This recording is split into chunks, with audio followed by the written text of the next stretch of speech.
Hi అండి, this is doctor P Ravikiran, general physician and diabetologist at owners diabetic centre Champapet. Sugar అనేది ఎక్కువ అవడం వల్ల నరాల మీద ఎఫెక్ట్ పడి నరాలు డ్యామేజ్ అవుతాయి. సో దాని వలన వచ్చేదే డయాబెటిక్ న్యూరోపతి. అయితే మన దేశంలో ఎల్డర్లీ ఫీమేల్స్ కానీ ఎల్డర్లీ మేల్స్ కానివ్వండి, డయాబెటీస్ ఉన్న పేషెంట్స్కి at the same time apart from diabetes they may have B12 deficiency. B12 కూడా నరాల మంచిగా ఉండడానికి చాలా ఇంపార్టెంట్. సో B12 తక్కువ ఉంటే కూడా the patient will have sensory neuropathy, అంటే అరికాళ్ళు మంటలు అవ్వడం కానీ చేతులు మంటలు అవ్వడం కానీ. సో ఒక డయాబెటిక్ పేషెంట్ మన దగ్గరికి ఫలానా ప్రాబ్లంతో వస్తే first thing we suspect is it secondary to B12 deficiency, అంటే B12 తక్కువ ఉండడం వలన వస్తుందా లేదంటే పేషెంట్కి షుగర్ ఉండడం వల్ల వస్తుందా అనేది తెలుసుకోవాల్సి వస్తుంది.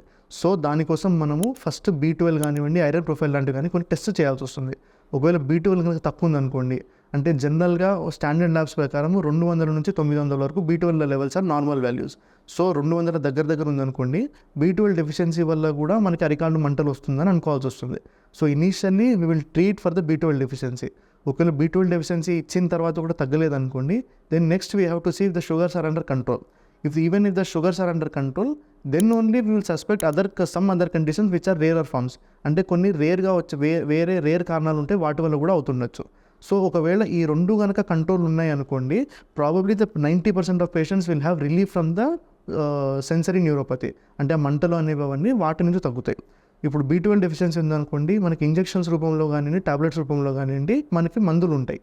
ఇప్పుడు ఒకవేళ మరీ ఎక్కువ ఉంది అనుకోండి, వీ విల్ అడ్వైజ్ ఇంజెక్షన్స్, లేదు అంటే టాబ్లెట్స్ అడ్వైజ్ చేస్తాం. At the same time injections కానీ టాబ్లెట్స్ కానివ్వండి, they help you to get over the tide, అంటే ఇప్పటిదిప్పుడు మనకి తక్కువ ఉంది కాబట్టి పెరగడానికి. సో నెక్స్ట్ ఫుడ్ చేంజెస్లో కూడా చేసుకోవాల్సి వస్తుంది B12 డెఫిషియన్సీస్ కోసం. జనరల్గా ఫుడ్ చేంజెస్ ఎలా చెప్తామంటే, ఒకవేళ నాన్ వెజ్ తినే వాళ్ళు ఉన్నారనుకోండి, we will advise them to consume a bit more amount of non veg, especially sea foods and chicken. ఎందుకు అంటే sea food have good fat, so sea foods are preferable. And boiled eggs, ఒక whole boiled egg కానివ్వండి, అలాంటి food తినాల్సి వస్తుంది. Vegetarians అయినారనుకోండి, milk and milk related products are best sources of B12. So milk కానివ్వండి, curd కానివ్వండి, మీ daily food దాంట్లోకి యాడ్ చేసుకోవాల్సి వస్తుంది. At the same time if మీకు మెడికేషన్ ఫుడ్తోనే సప్లిమెంట్ అవ్వట్లేదు అనుకోండి, then we have to go with supplements.